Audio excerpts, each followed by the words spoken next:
The great Russian playwright Anton Chekhov once said, "The role of the artist is to ask questions, not answer them."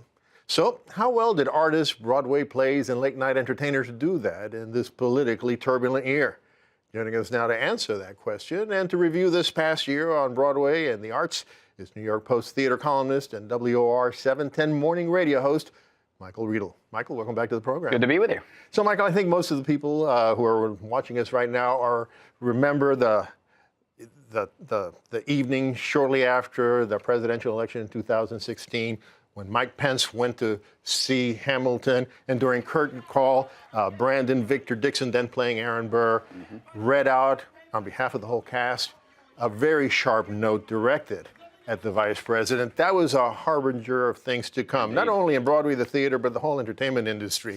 How would you characterize that confrontation between artists and the president this past year? Well, the remarkable thing was that Pence was able to score a ticket to Hamilton because they were going for like $5,000 bucks. Right. But I thought what Brandon Victor Dixon did was appropriate given what Hamilton is about, given the fact that Lin-Manuel Miranda clearly is aligned with the left, performed the show for Michelle and Barack Obama, and they were big champions of that. So I expected them to do something.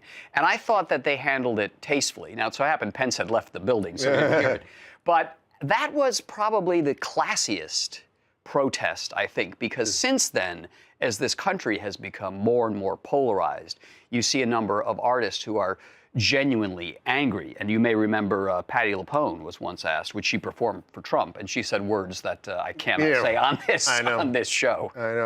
I know. And it's not just, as I said, that confrontation in this past year, the answer is yes. It's continued. It has. Not just in the theater, it has, but in the entertainment industry and on television. Yeah. And late night talk show hosts have become kind of like political tribunes. Totally. They have assumed that responsibility. It's increased their ratings by and large, but is it the right thing for them to be doing? Well, I mean, listen, Colbert saw his ratings go way up when he directly went after Trump. Jimmy Fallon, who was not that political, fell behind. And I think if you watch Fallon now, I don't think he's comfortable attacking politicians the way Colbert is. He wasn't involved in politics. No. Then he decided to become involved, but it's not playing. And it's not comfortable. He's not comfortable in it. And he took a lot of flack by sort of humanizing Trump by playing with his hair.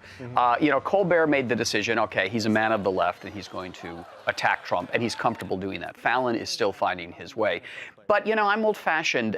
I grew up on Carson and Bob Hope and guys like that, and they took jabs at everybody. I don't think you ever really knew where Carson stood. He could make fun of Jimmy Carter, and he made fun of Richard Nixon. And that was because back in those days, a guy like Carson, he wanted everyone to like him. Right. He didn't want to take sides. But now we see, particularly in the entertainment business, people taking a definite side, and that side is anti-Trump.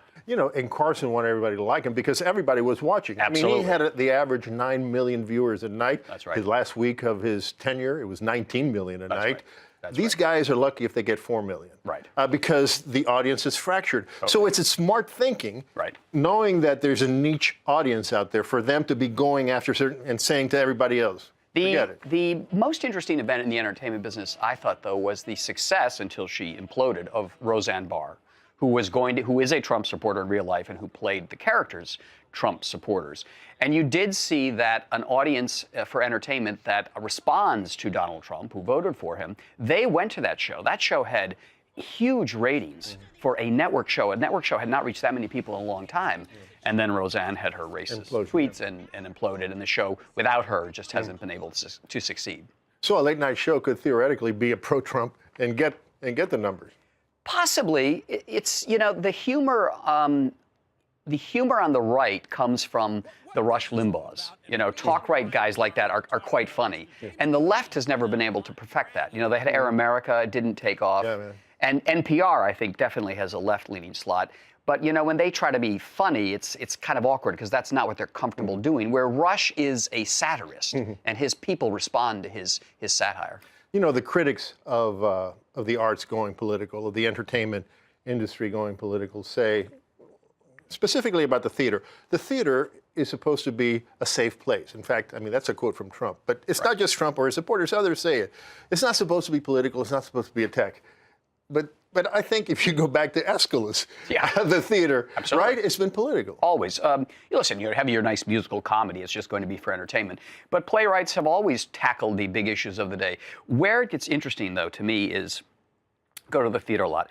I find it's boring when the playwright is just anti-conservative, anti-Trump, because by and large the audience is. And then you have a lot of people in the same building going, yes, I agree, I agree. Far more interesting when the playwright takes an unusual slant. And I think I think of the wonderful British playwright named David Hare, who wrote a great play called Stuff Happens, about the war in Iraq. And I saw that play, and it begins with most people taking the position, the characters in the play, that the war in Iraq was bad. The United States should not have gone into it. And the audience is agreeing. But David is such a skillful playwright. He suddenly gives you the perspective of an Iraqi who says, this is what it was like for me and my family to live under Saddam Hussein, who killed all of my people in the village. And then you can feel the audience think, that's a perspective I hadn't considered before. And that's when the theater gets interesting, when it's challenging. What are the plays on Broadway now that have political themes that you think are doing it well? I think the most successful and the most subtle was Bruce Springsteen on Broadway.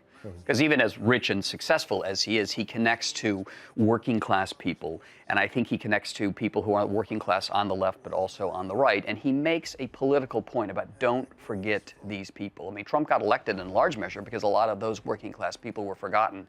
And he speaks to those people. And he doesn't hit you over the head with his politics. It's very subtle, but it's very emotionally involving. And he shows you a group of people that, frankly, a lot of us who live in the bubble here in New York don't think about very often. All right. Well, Michael, thank you so much for joining us. Pleasure.